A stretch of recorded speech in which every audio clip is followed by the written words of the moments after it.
Hello বন্ধুরা, আমাদের all in one SD চ্যানেলে আপনাদের স্বাগতম। আমি দীপিকা চলে এসেছি আপনাদের জন্য তোমাদের রানী সিরিয়ালের আপডেট নিয়ে।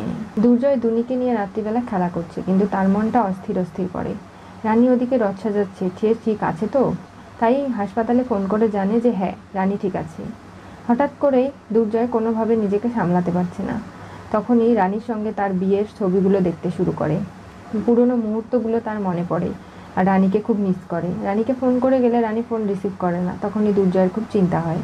রানী যখন ফোনটা দেখে রিসিভ করে, তখনই হঠাৎ করে একটা বুম করে শব্দ হয়, যেটাতে দুর্জয়ের চোখে জল চলে আসে। কী করবে ভেবে উঠতে পারে না। রানীকে বারবার ফোন করা সত্ত্বেও ফোন যখন রিসিভ হয় না, তখনই শালিনীকে ফোন করে। তার থেকে জানতে পারে এখানে একটা ব্লাস্ট হয়েছে। যেখানে রানী একলাই ছিল, রানীর কোনো অস্তিত্ব পাওয়া যাচ্ছে না।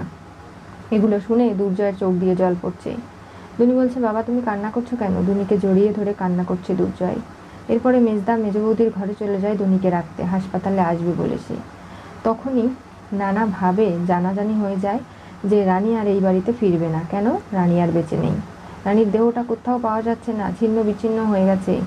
রানী এরকম করে আমাকে ছেড়ে চলে যাবে ভাবতে পারিনি। মেয়েটাকে আমি কতটাই না কষ্ট দিয়েছি, কেন যে দিলাম বুঝতে পারিনি। আসলেই যখন যে কাছে থাকে আমরা মূল্য দেই না, পরে কেন বুঝতে পারি সেই ভুলগুলো। এদিকে অনিশা খুব খুশি হয়ে যায় যে রানীকে পাওয়া যাচ্ছে না, রানী শেষ হয়ে গেছে। কিন্তু পিকলুর কেবিনে যখনই যায় তাকে খুঁজে বের করতে, তখনই গিয়ে দেখতে পারে সেখানে নেই।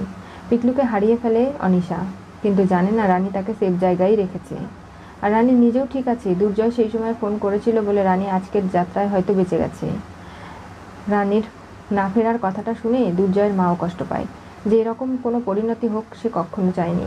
রানী সঙ্গে অনেক খারাপ ব্যবহার করেছে, তাই বলে এরকম করে চলে যাবে? কি হতে চলেছে তোমাদের রানী সিরিয়ালের পরবর্তী টুইস্টে? রানীর দেহ খুঁজে পেল না দুর্জয়, কান্নায় অস্থির। অনিশা পিকলুকে হারিয়ে ফেলল।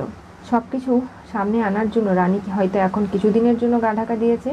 এরপরে সময় সুযোগ বুঝে অনিশার সমস্ত চক্রান্তগুলোর প্রমাণ জোগাড় করে সামনে চলে আসবে। জানতে চোখ রাখতে হবে আমাদের চ্যানেলে।